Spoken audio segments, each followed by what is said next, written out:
કચ્છમાં constable Nita Chaudhary bootlegger સાથે ઝડપાયા હતા અને પોલીસ ઉપર ગાડી ચડાવવાનો જે આરોપ લાગ્યો હતો ને ત્યારબાદ ફરિયાદ થઈ હતી અને નીતા ચૌધરી સામે ગુનો નોંધાયો હતો। ત્યારે નીતા ચૌધરીની જો વાત કરીએ તો અહીંયા અમે પહોંચ્યા છીએ। નીતા ચૌધરીનું જે સાસરીનું ગામ છે તે બહાદરપુરા ગામે।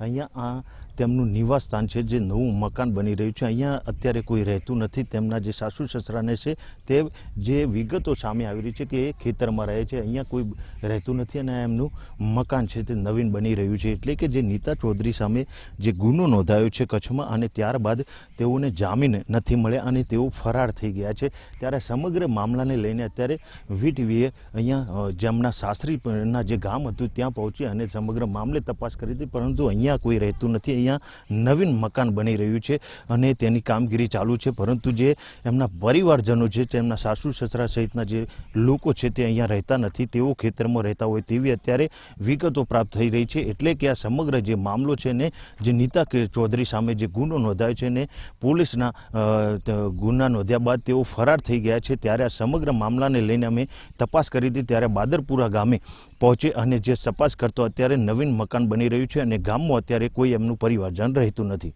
મોગજી ચૌધરી, વીટીવી, બનાસકાંઠા।